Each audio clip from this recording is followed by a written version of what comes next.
España. Estamos en el canal 8 de Televisión Abierta, 8 de Total, en el caso de Televisión Abierta en la Ciudad de México, Total Play, canal 8, 151 de Easy, 606 Star TV, red social X, @heraldo_televisión, red social X, @heraldo de México. Muy buenas noches en nombre de todos, quienes permiten que andemos por aquí. Estamos en el referente de la noche, Heraldo Media Group, Heraldo Televisión, referente su servidor Javier Solórzano. Fíjese, esto tiene que ver con todos, o sea, todas y todos, sobre todo los niños y quizá también ahí la tercera edad. Ya viene el regreso a clase, faltan 15 días, pero resulta que traemos ahí un lío de salud, un lío que no podemos minimizar. La Secretaría de Salud confirmó que tenemos en México 33 casos de diarrea explosiva.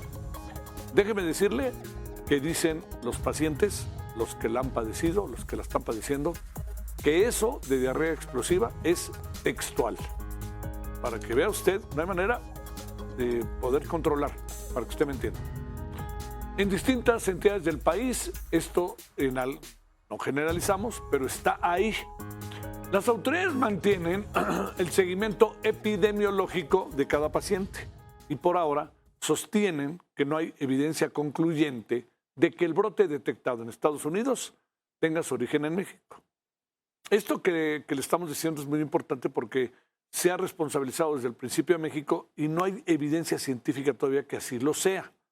Le quiero decir que las autoridades de salud mexicanas están en ello. Los investigadores en materia de salud, medicina, etcétera, en México están en ello. Pero los casos, lo que sí es que por los casos relacionados con Estados Unidos, como por el contagio de viajeros británicos que visitaron el Caribe mexicano, existe la hipótesis de que algo anda pasando por acá. No es para evadir la responsabilidad, sino si es aquí realmente o no es. Y si no es, pues hay que buscar dónde es. Y si es aquí, hay que descubrirlo pues lo más pronto posible. Las pruebas realizadas por autoridades sanitarias de México y Estados Unidos no encontraron rastros del parásito Cyclospora cayetanensis. En las muestras obtenidas de una empacadora de Guanajuato, donde también se señaló que ahí estaba el origen, señalada como fue como una posible fuente del brote, no se encontró. Luego se habló de Quintana Roo. Personal de salud realizó inspecciones en 16 hoteles de la Riviera Maya, donde se están hospedando, de hecho, turistas británicos. Durante las visitas se revisaron los procesos de manejo de alimentos, la trazabilidad de productos y se tomaron muestras de frutas, verduras, agua, cuyos resultados se darán a conocer, pues obviamente una vez que concluyan los análisis de laboratorio. Algo muy importante, independientemente del origen, es que traemos algo ahí que es un problema de salud que anda dando vuelta entre nosotros. Y puede dar vuelta entre nosotros. En México, tan así que ya tenemos 33 casos. Usted sabe bien que estos casos de repente, ¡pum!, brincan de manera expansiva. Entonces, hay que tomar ciertas medidas. Hay que tomar, si a usted le gusta la lechuga, como a su servidor, pues hay que lavarla una y otra vez, desinfectarla, ¿no? Oiga, es que ya viene así de la bolsa. Bueno, y me aseguran que así es. No está de más que le eche una segunda mirada. Igual con la fruta, etcétera. Y a lo mejor también, sobre todo en la zona centro y sur del país, a lo largo de estos días, de preferencia tome agua no de la llave, como se conoce, o del grifo, sino más bien agua, híjole, no me gusta así, pero bueno, pues agua de botella, ¿no? O de agua en donde haya certezas del grifo, si pasa por algún mecanismo que usted tiene en su casa, eso está bien. En Estados Unidos, las autoridades sanitarias de Michigan confirmaron las primeras muertes a causa de esta diarrea explosiva. 2 pacientes que, de acuerdo con autoridades de salud de Michigan, ya presentaban otro problema de salud y que la deshidratación derivada de la enfermedad complicó todavía aún más su estado. Desde el 1 de mayo, las autoridades de Estados Unidos han contabilizado más de 4.100 casos confirmados y mantienen bajo investigación otros 7.400 probables en 41 estados. O sea, el asunto, hay que insistir, está entre nosotros. La ciclosporiasis es una infección intestinal. Provoca esta diarrea explosiva, es intensa y frecuente. Entre los síntomas también se encuentra esto, para que lo vaya usted anotando: pérdida de apetito, bueno, se la pasa usted sentado, ¿no? No nos hagamos en el baño. Pérdida de peso, náuseas, fatiga, fiebre baja y vómito. Porque lo que en algunos casos, pues como usted lo sabe, cuando ha tenido algún problema del estómago, sabe que pues lo más importante es tomar agua, ¿no? Porque hay un problema de deshidratación. La enfermedad es causada por este parásito Cyclospora cayetanensis, que suele llegar al organismo a través de lo que le decía, ¿no? Consumo de frutas, verduras contaminadas. A diferencia de otros padecimientos gastrointestinales, el contagio entre personas es poco frecuente. Más bien, hay muy pocos casos que se sepa. No es la primera vez que está pasando, por cierto. Los casos aumentan durante la temporada de calor, principalmente mayo, junio, julio y agosto. Por ello, las autoridades sanitarias recomiendan lavar y desinfectar correctamente frutas y verduras, además de mantener medidas de higiene en la preparación de los alimentos. Y le voy a decir algo que es muy obvio, pero no hay que dejar de hacerlo. Si usted va al baño, a lo que quiera, cada vez que pueda lavarse las manos o pasarse, ¿no? este líquido que durante la pandemia usamos, hágalo, ¿no? Antibacterial, gracias, el antibacterial, hágalo, no deje de hacerlo. Cada vez que tenga la oportunidad, hágalo. Si va al baño, y órale, vámonos. Bueno, hace rato platicamos con el doctor Jorge Baruch Díaz, jefe de la clínica del viajero de la UNAM. Ya habíamos platicado con varios doctores. Jorge es uno de los que buscamos regularmente. Él así ve las cosas, que nos permite, más que entrar en un terreno de la alarma, pues entrar en un terreno de qué hacer, cómo hacer lo que tenemos que hacer. Las sugerencias para los viajeros en esta temporada, pues sabemos que aumenta por las características de la temperatura y la humedad, pues aumenta la probabilidad de que podamos contraer alguna infección gastrointestinal.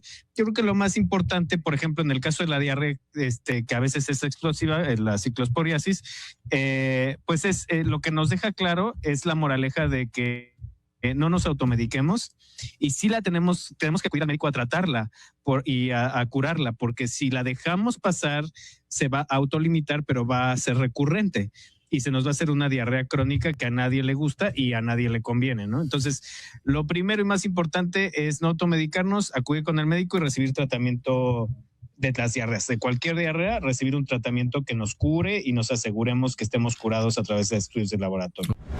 Y agregar lo que le decíamos hace rato, que nos decía el propio Jorge Baruch, tener cuidado con los alimentos, lavarlos, toda una serie de cosas que pudieran provocar una situación. Recuerde, pues en buena medida como estos productos y en muchas ocasiones lo que hacemos con la fruta, ¿no?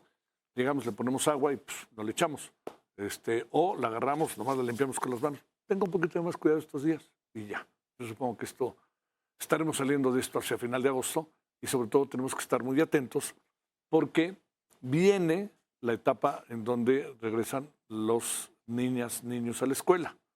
Y a las niños que van a la escuela, como usted lo sabe, luego no les gusta mucho lo que les manda uno de lunch, como se conoce. Entonces, pues que se aguanten un rato mientras tengamos esto entre nosotros y de preferencia, pues todo lo que le mandemos, pues que tenga toda una limpieza muy claramente y a lo mejor algunos productos, algunos alimentos que le entren, no hay de otra, y que sean lo más seguro posible. Entonces, en eso estamos.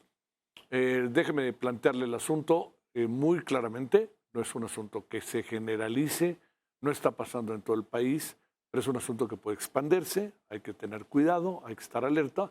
La autoridad lo tiene en su radar muy claramente establecido.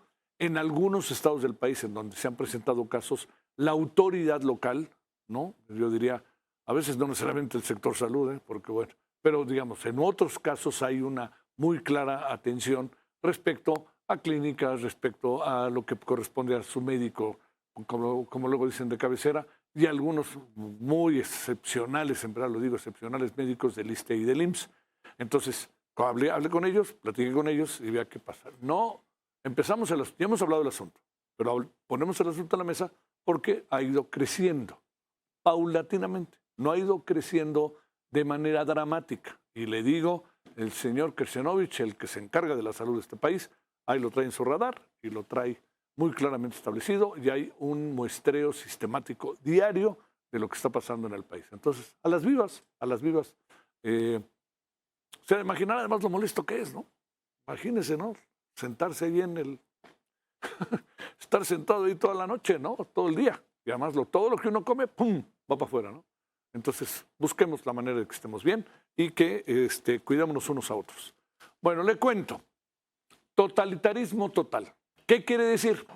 El reconocido constitucionalista, experto en los retos jurídicos de la inteligencia artificial y autor del libro Totalitarismo Total, es Pedro Salazar Ugarte. Él advirtió que la inteligencia artificial está potenciando una concentración de poder sin precedentes en la historia, con implicaciones directas para la democracia, los derechos y la vida cotidiana. Vamos a hablar con Pedro Salazar Ugarte de este tema.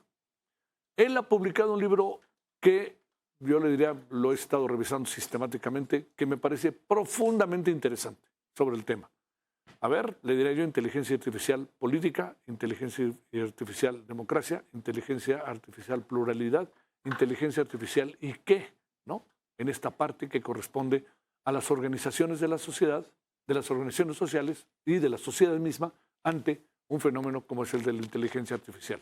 Vale la pena. Quien domine la inteligencia artificial tendrá todo el poder. Lo dijo Vladimir Putin. Estoy citando parte de lo que Pedro Salazar planteó. Estados Unidos, suspensión de actividades en Michoacán. Yo le diría que este es un tema que casi lo coloco en los focos rojos, ¿eh? Michoacán parece que no estaba en el radar de Estados Unidos. Pues claro que está, claro que está. Los estados en donde hay presencia de la delincuencia organizada están. De repente aparecen con focos rojos y de repente se van, pero están en el radar. El gobierno de Estados Unidos suspendió sus actividades, fíjense nada más, oficiales en Michoacán, debido a una amenaza contra intereses del país norteamericano.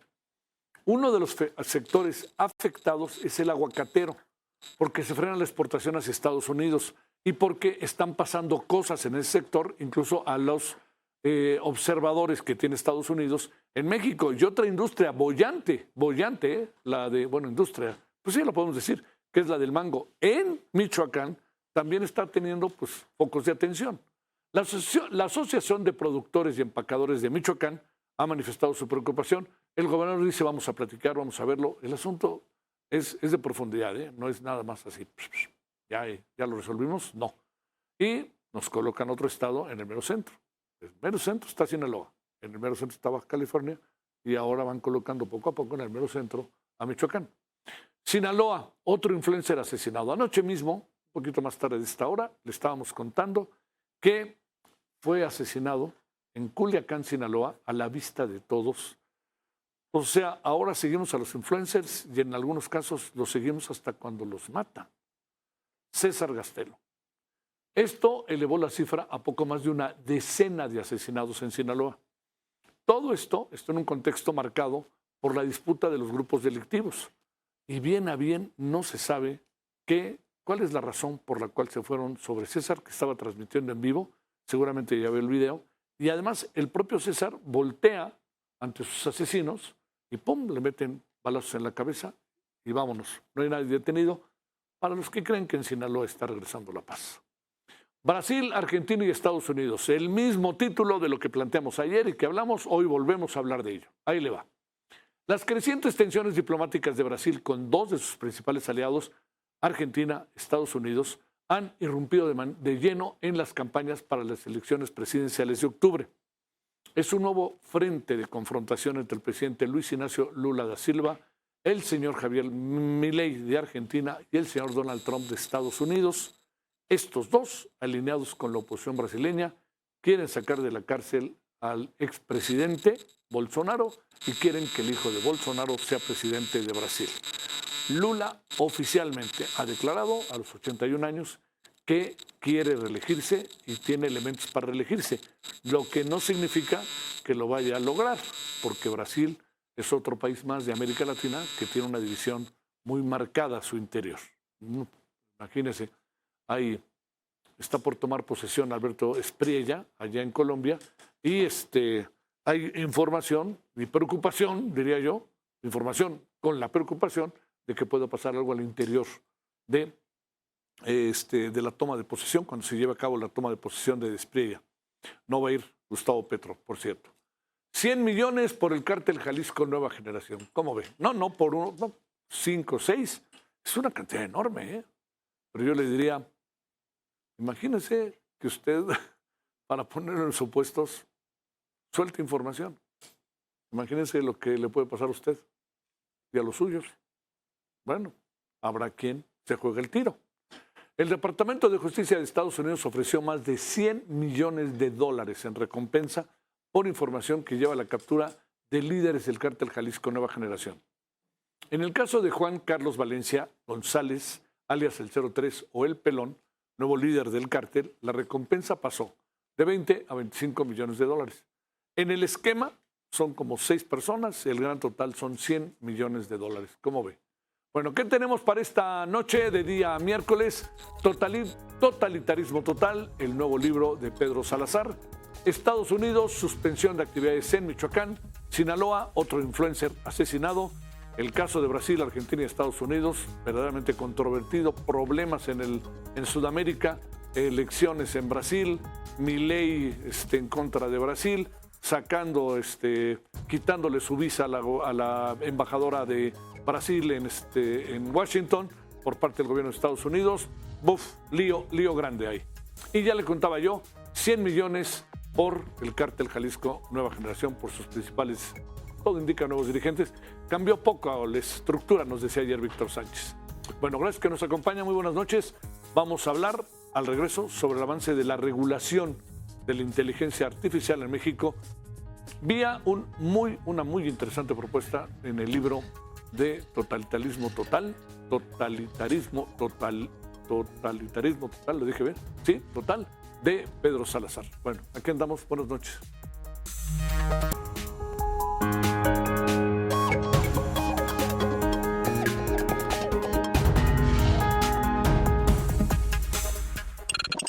Hoy el Papa también representa una visión de un debate que hemos estado dando aquí relacionado con las plataformas digitales y la inteligencia artificial.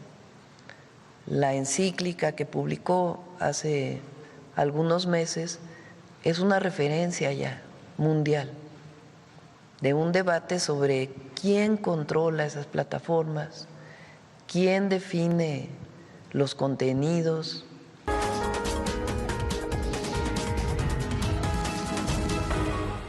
En varias ocasiones, la presidenta Claudia Sheinbaum ha externado la importancia de regular el uso de la inteligencia artificial en el sector educativo. Le diría, la presidenta, y yo me atrevo a decir que en una buena cantidad de países, en el mundo entero. Desde 2019, el Senado de la República aprobó un punto de acuerdo para exhortar a la presidenta para que instrumente una política nacional sobre las tecnologías asociadas a la inteligencia artificial, al presidente en aquella ocasión. Y a partir de 2023, seguimos en el pasado sexenio, se han presentado 85 iniciativas legislativas para crear leyes o reformar diversas normas en relación con estas tecnologías. 67 de ellas permanecen pendientes de aprobación. No hay que inquietarnos demasiado que estén en pendientes de aprobación. La clave del asunto es que estén en discusión, porque no van a aprobarse cualquier cosa así como así, ¿no? Y luego les da por eso, ¿no? Viene ahí, vámonos todo al vapor.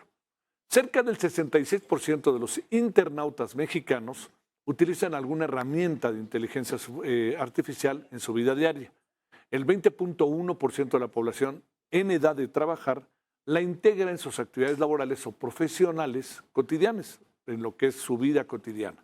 Ante esto, la Secretaría de Economía identificó un aumento de 18.8% en la productividad y un alza del 5.4% en salarios, ojo por por trabajador.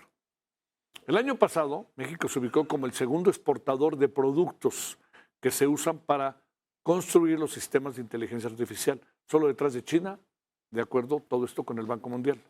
Según el informe sobre el desarrollo mundial de 2026 de dicho organismo, la inteligencia artificial podría permitir a los países en desarrollo lograr en una década lo que de otro modo estarían tardando un siglo, siempre y cuando los gobiernos actúen con rapidez. para cerrar las brechas de poder, conectividad, habilidades, calidad institucional que amenazan con dejarlos rezagados. De igual manera, destacan que la mayor promesa para la inteligencia artificial para los países en desarrollo no reside en reemplazar a los trabajadores, sino en potenciar sus capacidades. Bueno, ¿quiénes son los que dominan esto? En el mapa mundial, Estados Unidos y China dominan la carrera para dominar la inteligencia artificial. La batalla se libra en laboratorios de investigación, campus universitarios, oficinas de empresas emergentes. Y estos países pues tienen sus puntos fuertes. Estados Unidos lidera el campo de los chatbots, los microchips, los grandes modelos de lenguaje. China ha sido superior en lo que se conoce como desarrollo de cuerpos de inteligencia artificial, como robots, humanoides, perros, ya visto todas las cosas que han aparecido últimamente. El gobierno de Donald Trump puede ejercer su influencia en los controles de exportación, aunque la mayoría de los potentes chips ya se están fabricando en países como Taiwán, y México está produciendo lo suyo, ¿eh? Vamos a ver aquí qué tanto producir significa consumir y actuar internamente. Ya le decía yo al inicio, el libro de Pedro Salazar Ugarte me parece que es un tema sumamente importante, la forma en que lo cuenta, la redacción, se vuelve hasta un libro de texto, si usted me lo permite. Él mismo dice que su libro le costó muchísimo trabajo. Pues es obvio, ¿no? Juntar todo esto cuando de repente estamos tratando de entenderlo en muchas ocasiones apenas. Pero bueno, yo le diría, echar una miradita, vamos a conversar con él a ver qué piensa de esto, porque se introducen variables que a lo mejor no habíamos tomado en cuenta, legales, democráticas, de partidistas, naciones, fronteras, toda una serie de cosas. Bueno, Pedro, con enorme gusto te saludo. Gracias por tu tiempo. ¿Cómo has estado? Muy buenas noches. Al contrario, Javier, muchas gracias a ti. Me da un enorme gusto estar contigo y con tu auditorio para tener esta conversación pues tan compleja y al mismo tiempo tan actual. Como tú lo sabes, te andamos persiguiendo. Pero ¿sabes qué? Te voy a decir a qué se debe, ¿eh? Es que nos llegó el libro, y aquí incluso lo pasamos y yo lo he platicado, y me parece que entraste en un terreno sumamente interesante para mí de repente abrir los ojos y de repente no entender tal cual. A ver, vamos como por partes, si te parece, Pedro. ¿Por qué te metiste en esto? ¿Por qué un abogado se mete en esto? A ver, yo soy un abogado constitucionalista que desde hace años he estudiado la relación entre el derecho y el poder. Y en algún momento, desde hace ya varios años, como 7 años, yo dirigía el Instituto de Investigaciones Jurídicas de la UNAM y un querido colega, Pablo Pruneda, me dijo, oye, lo que sigue es la inteligencia artificial. Y entonces desde ahí empecé a mirar ese nuevo fenómeno que, te lo digo, antes de que surgiera, por ejemplo, la inteligencia artificial generativa, es decir, cuando era todavía un tema y un concepto muy discutible, me empecé a preguntar cómo ese fenómeno irrumpiría en la relación entre el derecho y el poder. Y bueno, al cabo de un tiempo, y de ahí viene el libro, me di cuenta que en realidad la inteligencia artificial propone al mundo la mayor concentración de poder que jamás hubiéramos imaginado, y desde esa perspectiva, el mayor desafío para el derecho, que lo que intenta hacer es controlar, limitar, encauzar al poder. Y de ahí es de donde sale la idea de escribir este libro, un libro en el cual lo que me pregunto es, en los tiempos de la inteligencia artificial, ¿cuál es la relación entre el poder y el derecho? ¿Y cuál es la capacidad de aquellos que tienen poder de concentrar poder político, poder ideológico y poder económico en muy pocas manos y saltarse, déjame decirlo así, todos los límites que les imponen las reglas, las constituciones, las organizaciones nacionales e internacionales que intentan encauzar y limitar a los poderes? Y desde ahí, empecé a redactar un libro, Javier, que son 5 capítulos. Sí. Uno tiene que ver precisamente con el poder, en el que lo que digo básicamente es eso.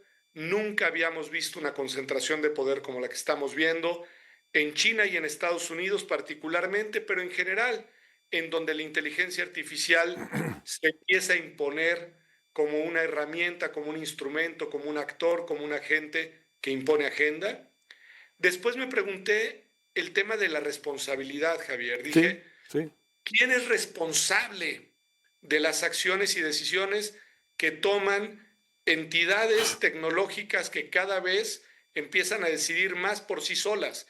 En los últimos días, ya mi libro ya pasó a la historia, o sea, Sí. mi libro, el de marzo, y ahora ya hay, digamos, una discusión muy importante en China, en Estados Unidos, en Inglaterra, de qué hacer con estos, instrumentos tecnológicos que empiezan a decidir y a ejecutar las decisiones sin ningún tipo de instrucción y supervisión humana. Me pareció que pensar el tema de la responsabilidad era muy importante hacerlo. En esa misma dirección me propuse pensar el tema de la creatividad, que para ustedes en el mundo de la comunicación, en el mundo, digamos, de las televisoras y demás, se vuelve muy importante un debate sobre a quién se le reconocen los derechos patrimoniales y morales de las creaciones que se hacen con instrumentos de inteligencia artificial. Vuelvo a decirlo, cada vez con menos control humano. Me parece que ya hay un tema importantísimo para pensar, que además tiene consecuencias jurídicas y económicas ingentes a nivel global. Después pensé el tema de la guerra, Ajá. un tema que a mí me preocupa, bueno, no solo a mí, que preocupa a la humanidad, creo, de una manera muy especial, porque además ya estamos asistiendo a conflictos bélicos en los cuales las herramientas de inteligencia artificial empiezan a ser quienes van tomando decisiones y ejecutando acciones bélicas con las consecuencias en las vidas de los seres humanos que eso supone. Y entonces, bueno, dedico un capítulo a eso. Y finalmente, el capítulo que a mí más me conflictó personalmente, o no sé cómo decirlo, el capítulo sobre el amor. Sí, claro.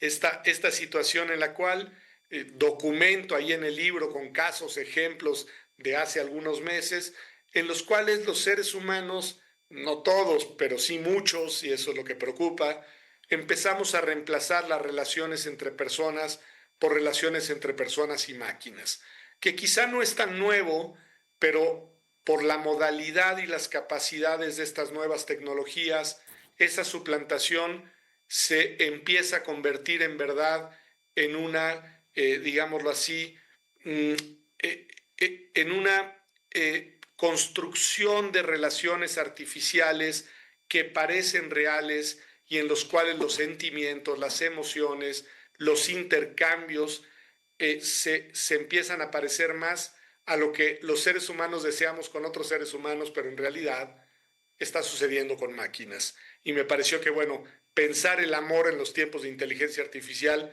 era algo que no podíamos dejar de lado. A ver, Pedro, híjole, qué de variables, en verdad. A ver, déjame plantearte uno. ¿Qué ves de los gobiernos en medio de la inteligencia artificial? ¿Qué ves de las representaciones populares, las democracias, los congresos, los poderes, el poder judicial? Ahí, ¿qué reflexión, incluso como abogado, ves de lo que está pasando en torno a la inteligencia artificial? A ver, yo creo que es una discusión que merece muchas dimensiones de reflexión. Sí. En primer lugar, ¿qué está pasando hoy con los gobiernos de los países en los cuales en realidad se genera inteligencia artificial? Porque habemos, como tú bien decías en la introducción, países que suministramos instrumentos, insumos para el desarrollo, pero que no generamos desarrollos propiamente de inteligencia artificial. En el mundo, los dos grandes polos de desarrollo, lo dijiste tú, son Estados Unidos y China. Y desde el punto de vista de la estrategia de los gobiernos, hay una diferencia muy importante en los dos polos. China tiene una estrategia de regulación incluyendo a la inteligencia artificial como una política de Estado, con una visión de largo plazo, en la cual la inteligencia artificial es prioridad para las decisiones públicas que toman las autoridades estatales. Es decir, hay regulación, pero hay una regulación bajo una lógica de control y de proyección estatal. Estados Unidos tiene una política muy distinta, sobre todo desde el segundo gobierno Trump. Ha tenido algunas revisiones en el camino, pero en realidad su política es una política de que su regulación es la no regulación. Ha dejado que la industria tecnológica desarrolle lo que pueda desarrollar sin supervisión y sin control de los estados. Es decir, es una lógica de mercado muy libre en el cual lo que importa es que la competencia no inhiba la creatividad, no inhiba la innovación, no inhiba el desarrollo de inteligencia artificial, pero sin un control ni una política estratégica sobre los contenidos por parte del Estado. De todos modos, entre China y Estados Unidos hay una competencia por ver quién se impone en esa lógica. Europa está fuera de la producción de inteligencia artificial, pero los gobiernos europeos sí tienen una regulación. La tienen en el marco de la Unión Europea y es una regulación basada en la lógica de los derechos. Ahí han colocado sobre todo los derechos a la privacidad, a los datos personales, que son muy relevantes en la construcción de la Unión Europea como el eje de la ecuación, pero eso lo que ha tenido como resultado es muchas dificultades de implementación y una serie de problemas muy importantes desde el punto de vista de la inhibición a el desarrollo de inteligencia artificial. Entonces, Europa se ha quedado fuera de los desarrollos tecnológicos, pero tiene una regulación propia que está intentando implementar. En el resto de los países del mundo, incluyendo a México, lo que estamos haciendo es pues ser pioneros de intentar regular un fenómeno que no generamos, que no controlamos y que difícilmente vamos a lograr capturar en normas.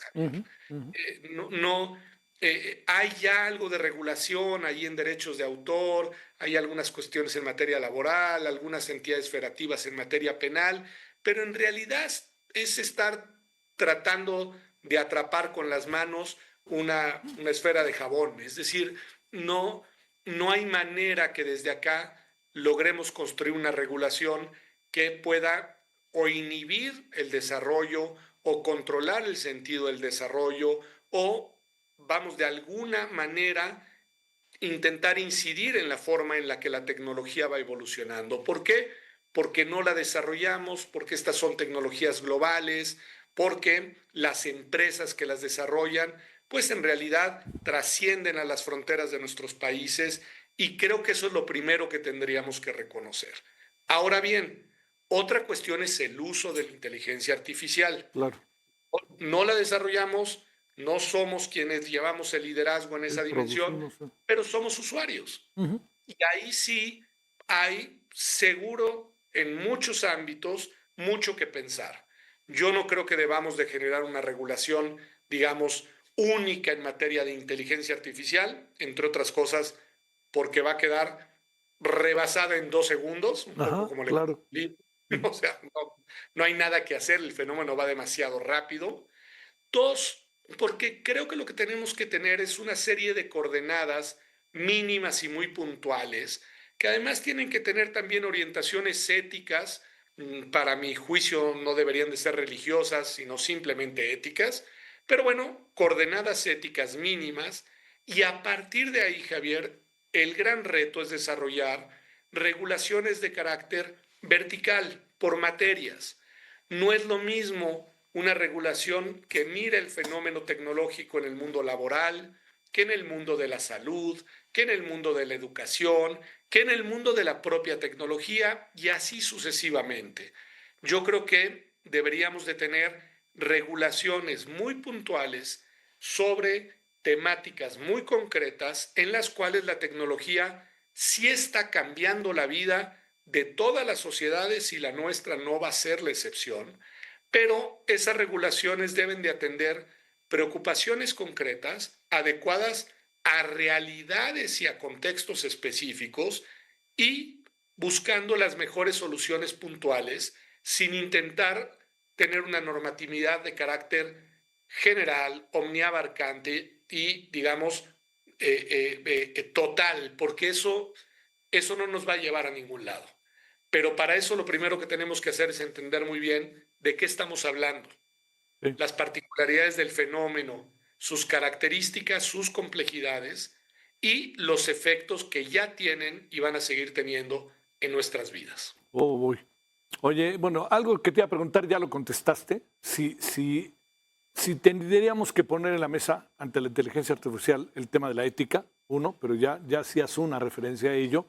Y déjame nada más para cerrar, preguntarte, a ver, estos temores, muchas veces justificados, de que vienen a sustituirnos, vienen a quitarme mi empleo, vienen a quitarme mi vida, alguien viene a decidir por mí y yo cada vez decido menos por todo el algoritmo, todas estas cosas. Una reflexión sobre esta parte final, si no te importa, Pedro. Mira, breve sobre el primer punto. El derecho siempre ha estado orientado por principios éticos y axiológicos, Javier. Claro, sí. Al final el derecho es un instrumento artificial también que los seres humanos inventamos para lograr gestionar de la manera más pacífica e incluyente posible la convivencia humana. Y en ese sentido, por supuesto que la lógica de los principios morales, éticos, debe de orientar cualquier discusión de carácter regulatorio sobre este y sobre otros fenómenos. Sobre el otro tema, la verdad es que hay mucha expectativa, especulación, discusión y ya estudios interesantes de cómo va a impactar en nuestras vidas de muchas formas. Y es cierto, Javier, al menos por lo que uno puede leer cuando estás buscando la información sobre el tema, que habrán profesiones, habrán actividades de carácter, digamos, en el sentido más amplio de nuestra vida, remunerado, que se van a ver afectadas porque esta tecnología sí va a reemplazar a los seres humanos en algunas tareas en las cuales va a ser más eficiente, va a ser más rápida, va a ser más puntual y va a ser más precisa. Pero yo creo que hay ciertas dimensiones en las cuales no debemos de perder de vista que los seres humanos no somos reemplazables.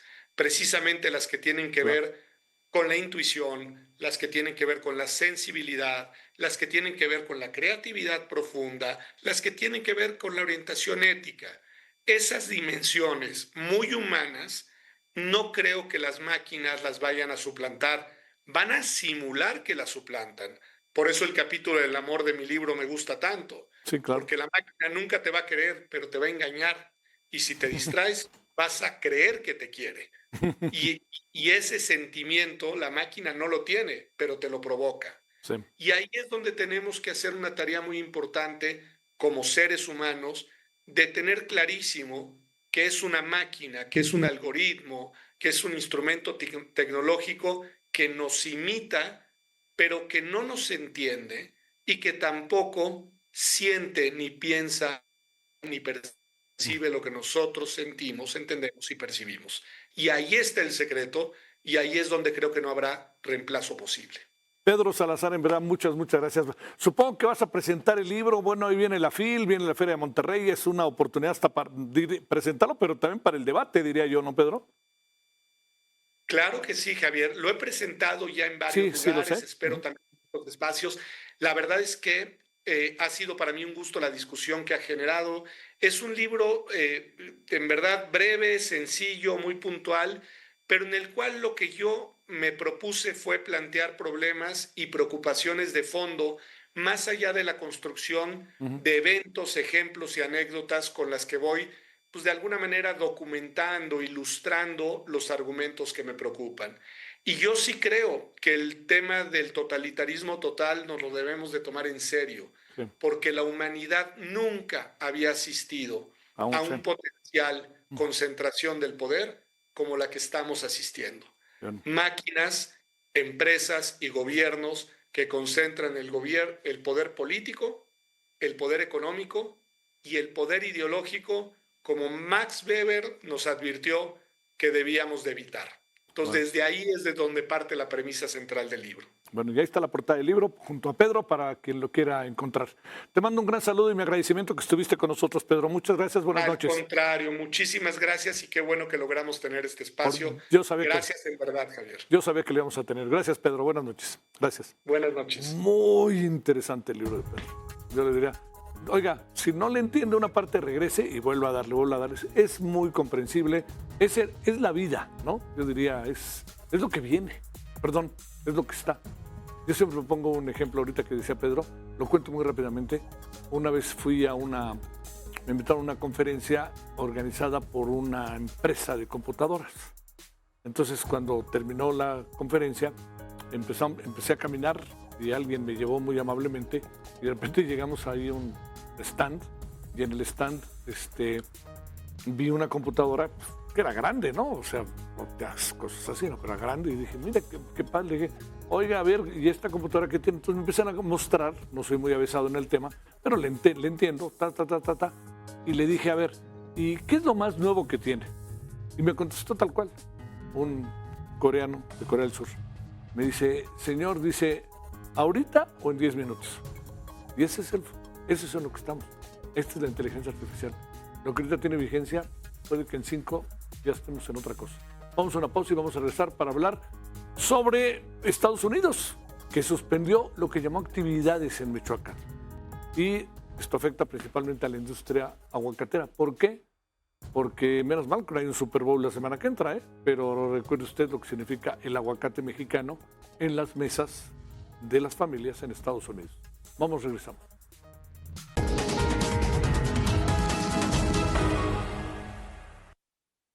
Bueno, Estados Unidos suspendió actividades en Michoacán ante la situación de inseguridad. Desde el 2 de agosto, autoridades estadounidenses recomendaron no viajar a esta región del país. Recordemos que el fin de semana detuvieron a Alfonso N., alias el Poncho, la Quiringa, presunto líder del Cártel de los Reyes. Con el anuncio de hoy, quedaron detenidas las inspecciones y los envíos de aguacate hacia Estados Unidos, debido a que los inspectores del Departamento de Agricultura de Estados Unidos pues también suspendieron sus labores en la entidad por toda la reacción que hubo por la detención de este personaje. Michoacán lidera la producción de aguacate al concentrar el 88%. La mitad del volumen total se exporta a los Estados Unidos, la mitad. En 2025 el envío de este fruto representó ingresos por más de $3,000 millones. La última vez que México suspendió la exportación de aguacate a esa nación fue en febrero del 2022, fecha en que detuvieron a las inspecciones tras amenazas de un grupo criminal a personal del Departamento de Agricultura estadounidense. Recuerda que dimos cuenta de ello. Bueno, el gobernador de Michoacán, que si hay una lista, pues está en la lista, eso dicen, Alfredo Ramírez Bedoya, aseguró que se trata únicamente de una medida preventiva. No creo que sea preventiva si se está cerrando la puerta. Alberto Guerrero Baena, titular de la Escuela de Seguridad Pública y Política Criminal del Instituto Latinoamericano de Estudios Estratégicos, avesado en este tema, avesado de lo que pasa en Michoacán, conocedor de lo que ahí sucede y cómo se mueven los grupos. ¿Es realmente solo una medida preventiva? La verdad que por lo que yo vi el boletín de Estados Unidos, no lo es. Bueno, Alberto, te saludo con gusto, como siempre, gracias por tu tiempo, ¿cómo te va? Gracias, Javier, muy buenas noches, un saludo para ti, para todo el auditorio, muchas gracias. No es una medida preventiva, como dice el gobernador, ¿o sí lo es? Por supuesto que no, mira, yo creo que en esta feria o en esta circunstancia de los discursos políticos, sin duda se trata de utilizar una retórica de preventiva. Bueno, si estuviéramos en una situación preventiva, obviamente no sale un comunicado por parte de Estados Unidos, no hay una paralización de las actividades, los propios empaques no estarían de alguna manera tomando medidas precautorias en torno al tema de la recepción del fruto. Sin duda, todos estos movimientos de grupos que se han venido subrayando en estos últimos tiempos, sobre todo la aprehensión de este personaje, la Quiringua, del fin de semana pasado, pues sin duda es uno de los reflejos que tenemos en el Estado, tomando en cuenta pues toda esta movilización de grupos, tomando en cuenta que dos de los grupos más importantes que están en Michoacán están catalogados como grupos terroristas y por el otro lado... A ver, tenemos ahí un pequeño problema, se nos congeló la señal. Estaba haciendo una definición inicial. Alberto, ahí se fue. Teníamos los grupos a los que hacer referencia y ahí se nos cortó la transmisión. Adelante, Alberto. Sí, gracias, Javier. Mira, en este sentido, los dos grupos hegemónicos, tanto el Cártel Jalisco como ahora ya también se han agregado los Viagras y el Cárteles Unidos, son tres grupos que están siendo catalogados como terroristas.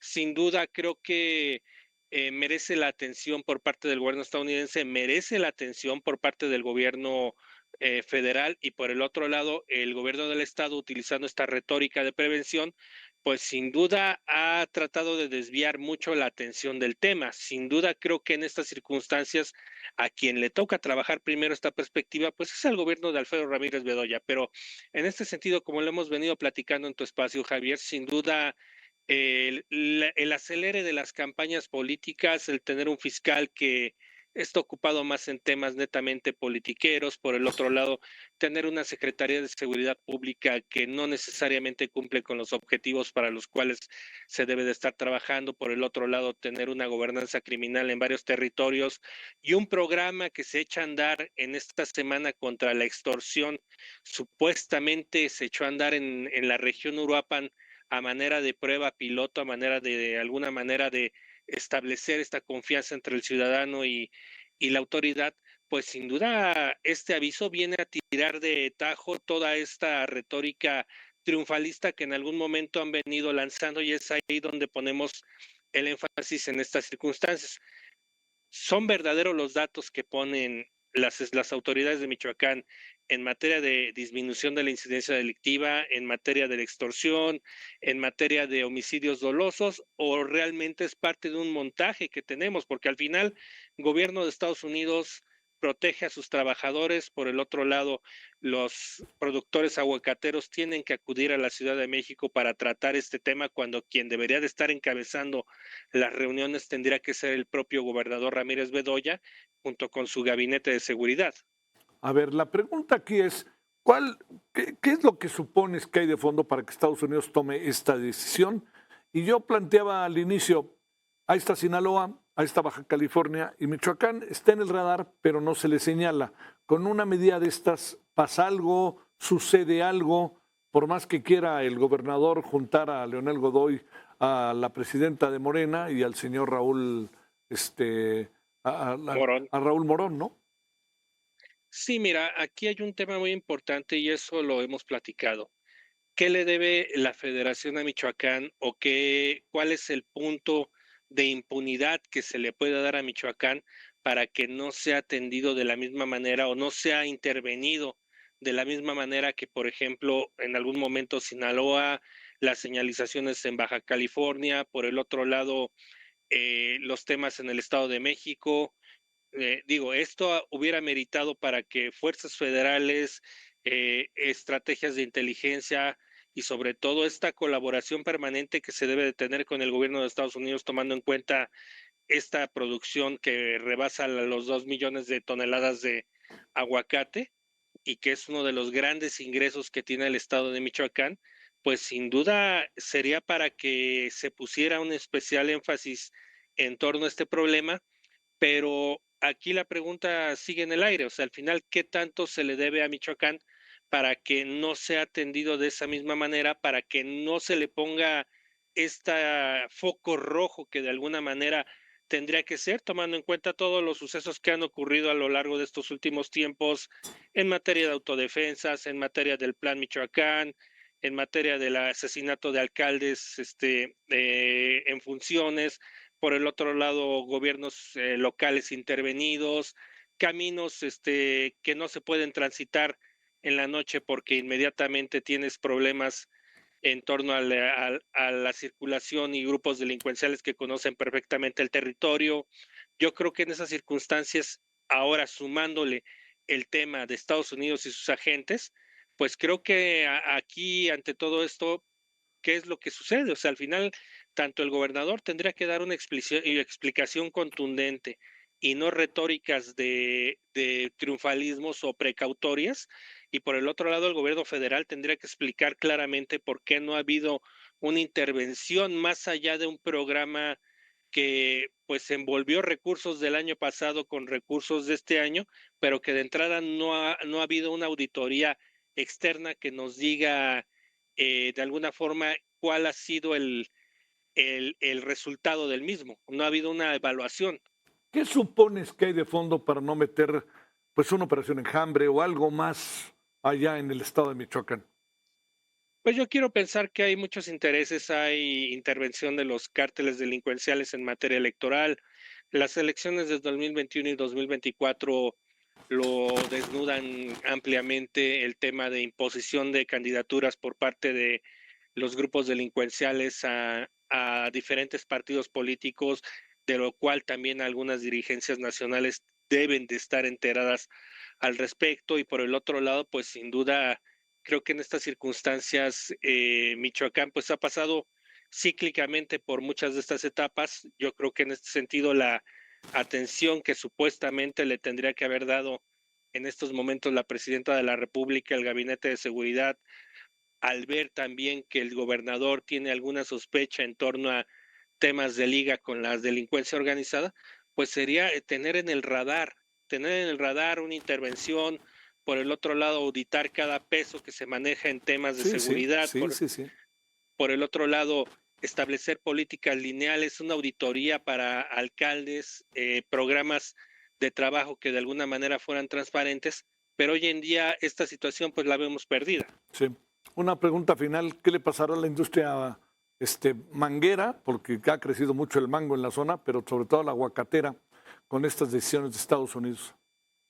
Mira, yo creo que en este sentido, quienes resolverán esta crisis será claramente los empresarios. Estarán tratando de platicar no solamente con la gente de Estados Unidos, por el otro lado también establecerán algunas medidas pertinentes en torno a la vigilancia. Yo creo que en estas circunstancias el tema del traslado del aguacate desde los diferentes municipios en los cuales se lleva la cosecha, en este caso pues parte de Uruapan, por ahí Tacámbaro, Ario de Rosales, toda esta zona aguacatera, pues sin duda tendrá mucho que ver también qué es lo que ofrece la autoridad federal en materia de patrullaje de carreteras, vigilancia, y por el otro lado también qué tanto se va a hacer más fuerte una estrategia anti-extorsión, porque de lo que se quejan claramente los productores, y no solamente de aguacate, sino los de limón, los de mango, es que el gobierno no llega a determinadas zonas, llegan únicamente a capitales y a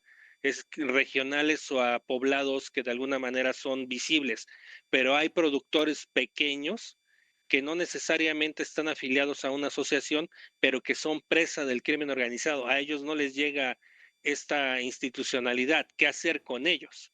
Alberto Guerrero Baena, como siempre, gracias por tu tiempo. Que tengas buena noche.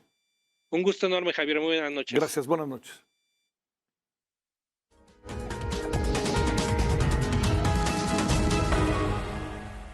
La escena fue terrible del homicidio de César Gastelum, influencer sinaloense. Ocurrió por un balazo mientras realizaba una transmisión en vivo con sus amigos en Culiacán, Sinaloa. Esto lo platicábamos ayer a esta hora, aunque es un poquito más temprano que se dieron los hechos. Mire, ahí vea, está platicando con sus amigos y de repente, pum, le dan 2 balazos y queda, bueno. Estaba fuera de de un restaurante de comida rápida. Supongo que estaba incluso con los que están a la izquierda son de Rappi, ¿no? Y él también de Rappi, vámonos, se le echan encima. 2 sujetos se acercaron en motocicleta, el conductor sacó un arma, le disparó en la cabeza y vámonos, se echaron a correr.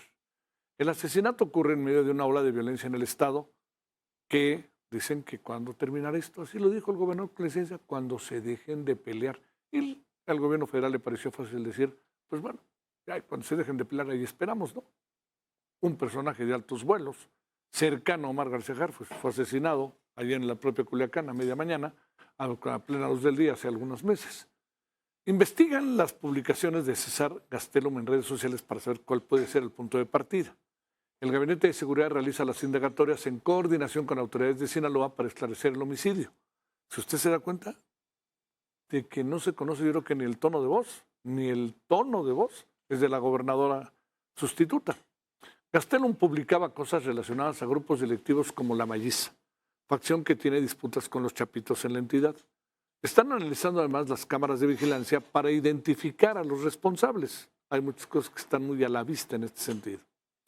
No solo César Gastelum ha sido el único influencer asesinado en el caso de Sinaloa, y particularmente Culiacán, capital. Otros fueron asesinados a manos del crimen organizado. Mire, estos son los principales casos para detenernos un poquito, para simplemente recordarlos y no olvidarlos.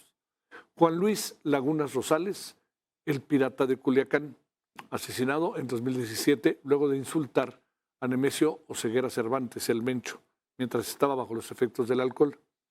El segundo fue José Carlos El Chilango, asesinado en septiembre del 2024, luego de las disputas entre Chapitos y La Malliza en septiembre precisamente del 2024, ya le decía.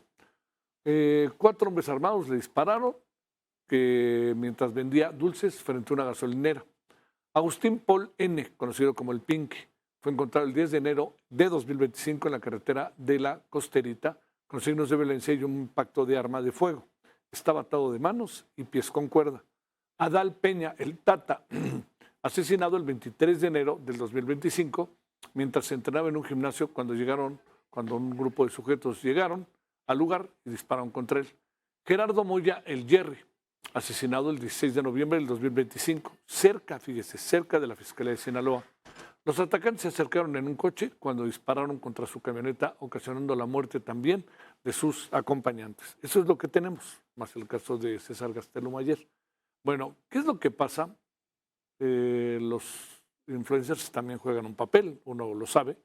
Hablemos con Osvaldo Villaseñor, analista político. Osvaldo, gracias como siempre por tu participación. Te saludo con gusto. ¿Cómo has estado? Buenas noches. Muy buenas noches, Javier, a tus órdenes. Pues ha pasado algo en Sinaloa porque pues no se le conoce, yo digo, ni el tono de voz a la gobernadora, pero además de eso, pues el gobernador con licencia se va a bailar a Badiraguato. Pues ¿qué anda pasando allá adentro, oye? Mira, yo creo que Sinaloa está viviendo una nueva crisis de inseguridad a escasos días de cumplir 23 meses de esta narcoguerra. Los demonios andan sueltos. Hay una frase que dicen por ahí, ¿no? Que se hizo famosa por allá en el 94. Bueno, pues aquí en Sinaloa estamos recuperando porque esos demonios que andan sueltos, pues siguen haciendo de las suyas. Efectivamente, este tema de los influencers, pues eso es una arista más de esta narcoguerra. Recordemos que en enero del 2025, tiraron volantes con las fotografías de aproximadamente 15 influencers y dijeron a todos les vamos a dar piso. Los titularon el cártel de los Zapitos. Y bueno, pues de esos han muerto asesinados ya como unos 6 más o menos. Del otro frente, pues han muerto también otros tantos. Entonces, los influencers están jugando también un papel primordial, importante en esta narcoguerra que tiene a Sinaloa pues sumergida en una ola de violencia, porque estos narcoinfluencers pues también juegan a hacerla de mensajeros, son los instrumentos de propaganda para un grupo, para el otro.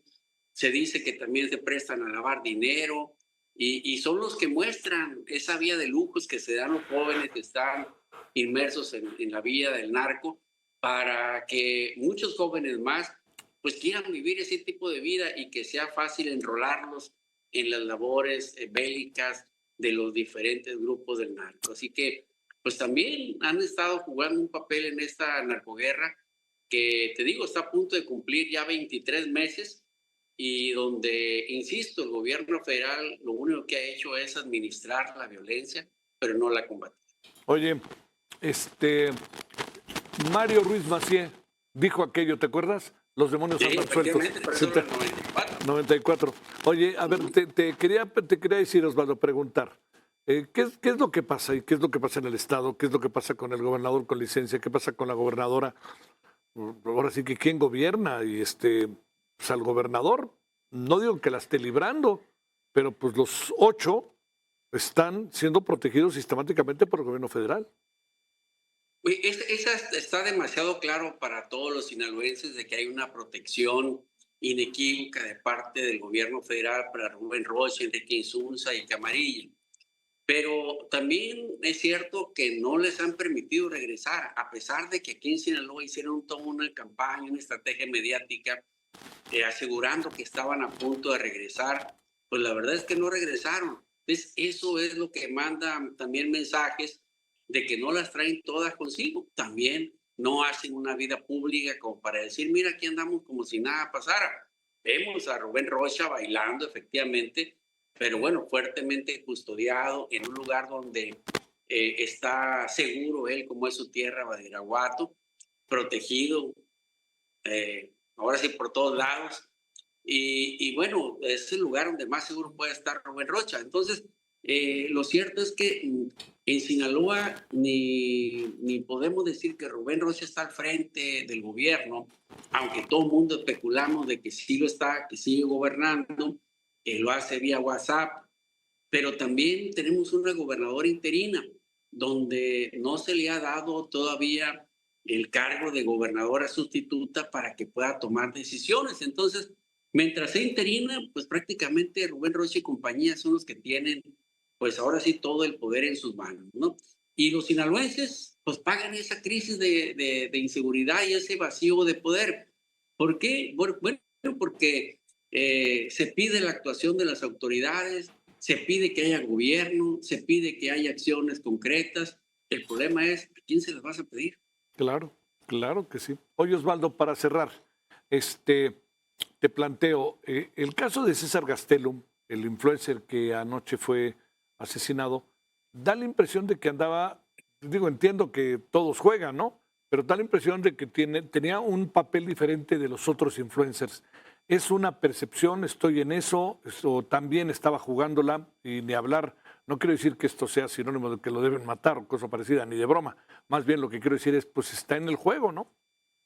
Pues mira, lo que se ha difundido, de lo que ha publicado, de lo que publicó en días recientes, pues hay un video donde aparece con un sombrero, igual que como el que traía ahí, que es sinónimo de una de las facciones, y donde le manda mensajes precisamente al grupo contrario.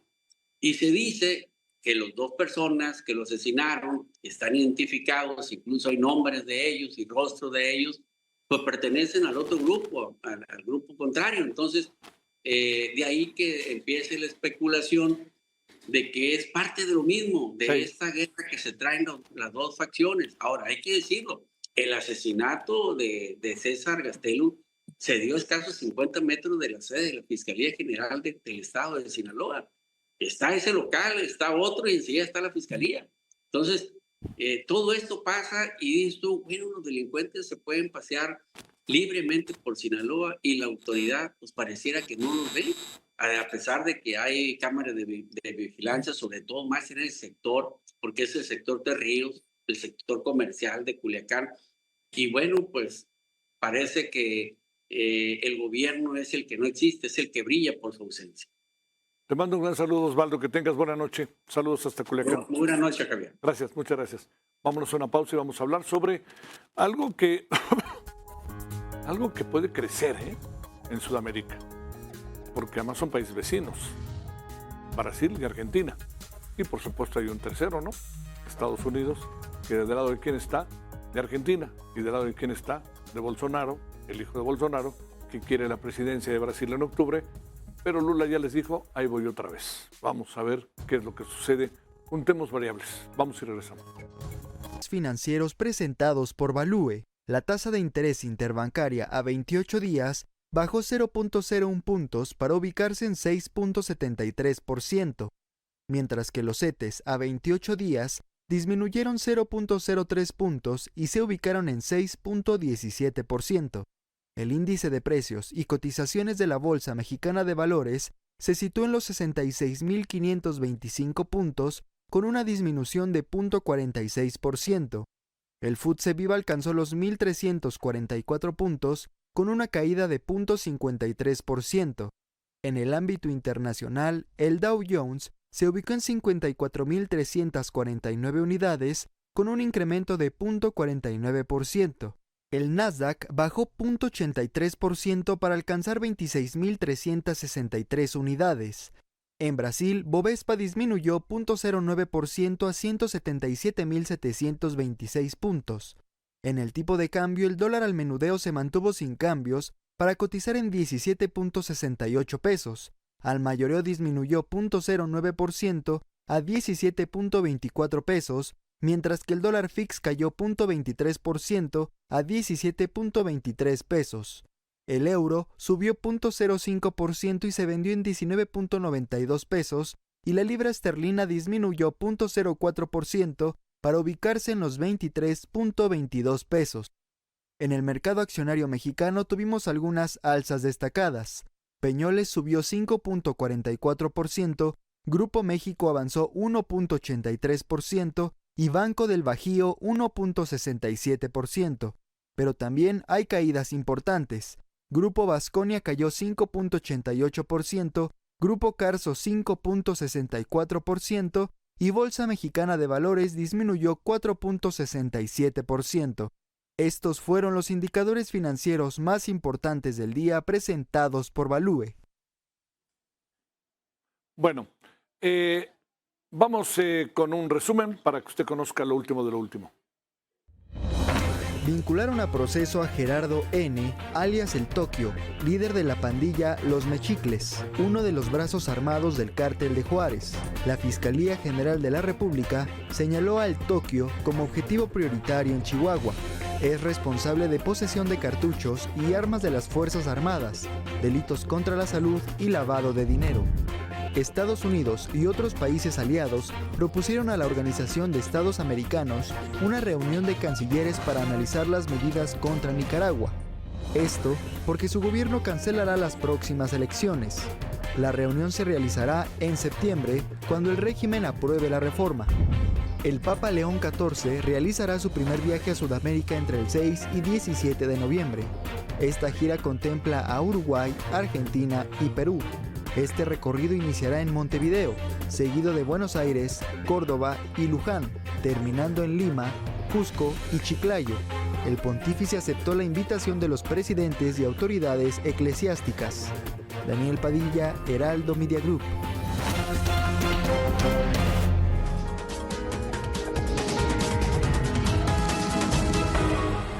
O sea, si hay en sentido estricto, luego de repente como que uno dice, se utiliza, ya sabe mucho la palabra crisis, pero sí hay en sentido estricto una crisis en la relación Brasil-Argentina y en algún sentido, en menor dimensión, Brasil-Estados Unidos. Por lo pronto, Brasil expulsó al embajador argentino en Brasilia, Daniel Raimondi, y decidió no enviar al embajador brasileño a Buenos Aires mientras continúen los insultos del presidente Javier Milei a su homólogo Luis Ignacio Lula da Silva. Las relaciones diplomáticas entre los dos países sudamericanos se mantendrán a partir de ahora a nivel de encargados de negocios, es decir, no acaba la relación, pero todo queda a nivel de negocios y esto dice Brasil, mientras no pare las agresiones del presidente Milei, esto va a seguir igual.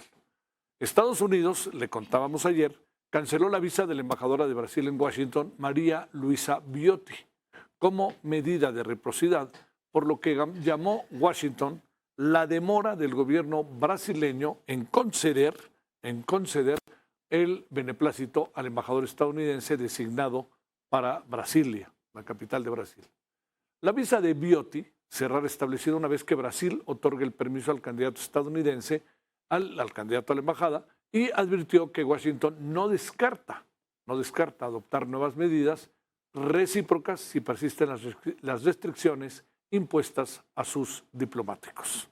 Bueno, hablemos de una situación que yo insisto tiene su tinte de crisis real, de una crisis política Brasil-Argentina con línea directa en Estados Unidos, y le agradecemos al doctor Mario Ojeda Rebá, investigador del Centro de Investigaciones sobre América Latina y el Caribe de la Universidad Nacional Autónoma de México. ¿Cómo estás, doctor? Gracias por tu tiempo. ¿Cómo te ha ido? Muy buenas noches. Gracias. Javier, buenas noches. Gracias por tu invitación. Gracias. Un saludo a tu... Es un gusto que estés con nosotros. A ver, yo te diría, si te parece, vamos con el ABC de lo que está pasando y qué perspectiva ves de lo que está pasando y que puede influir particularmente en Brasil cuando las elecciones son en el mes de octubre. De acuerdo, bueno, vamos por partes. Efectivamente, bueno, muchos medios están hablando de una ruptura de relaciones, no hay tal. Hay una rebaja o una degradación de relaciones, es decir, las relaciones bilaterales entre las dos principales economías sudamericanas, los dos grandes pilares de Mercosur, Brasil y Argentina, han sido degradadas a un mero nivel estrictamente comercial. Los embajadores han sido retirados de Brasilia y de Buenos Aires, respectivamente, a instancias de Brasil, ¿sí? Fue una iniciativa brasileña. y bueno, serán ahora conducidas por encargados de negocios, que pues suelen ser funcionarios de menor rango, no tienen rango de embajadores. Esto, bueno, se da en medio, bueno, de un incidente que hubo el fin de semana pasado. El presidente Javier Milei acudió a Sao Paulo a dar un respaldo político, un espaldarazo a la candidatura de Flavio Bolsonaro, hijo del expresidente Jair Bolsonaro, que va a ser candidato a la presidencia y, bueno, principal rival de Luis Ignacio Lula da Silva en las elecciones que tendrán lugar en octubre de este año, en octubre próximo, la primera vuelta, porque en Brasil las elecciones son a 2 vueltas, bueno, en Argentina también, por cierto.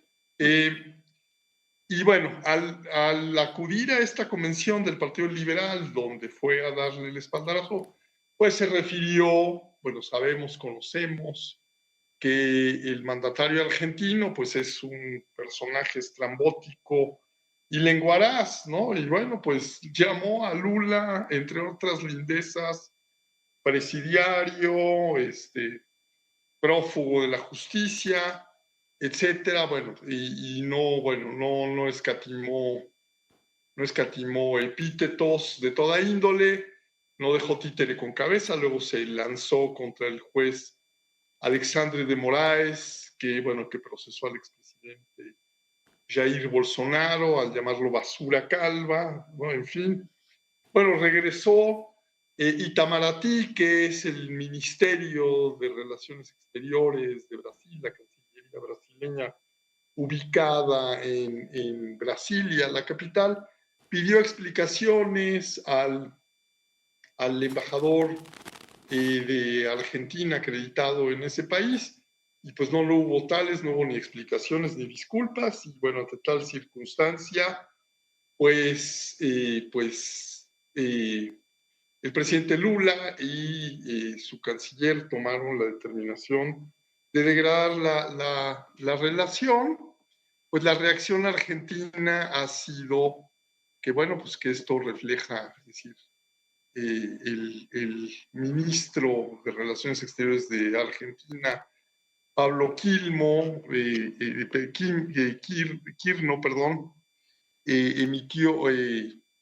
publicó un mensaje en el que dijo pues que esto no reflejaba una política de Estado, sino más bien pues un capricho ideológico.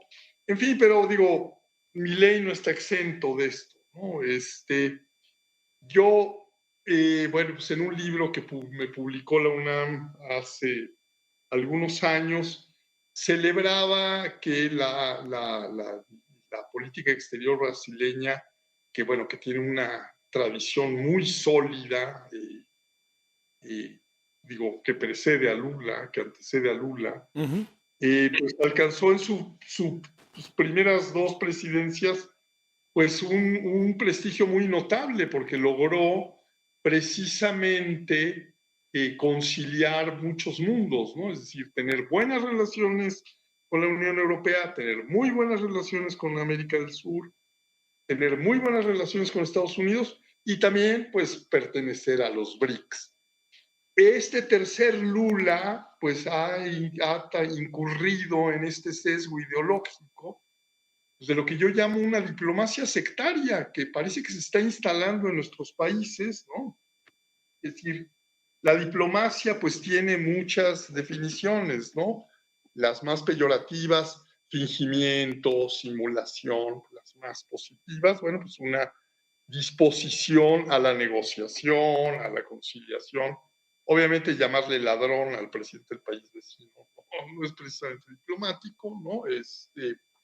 Pero bueno, Lula también ha incurrido en esto, no es exclusivo de Milei. Digo, yo lo he señalado en repetidas ocasiones de nuestra presidente, que pues invoca muy verbosamente la doctrina Estrada, ¿no?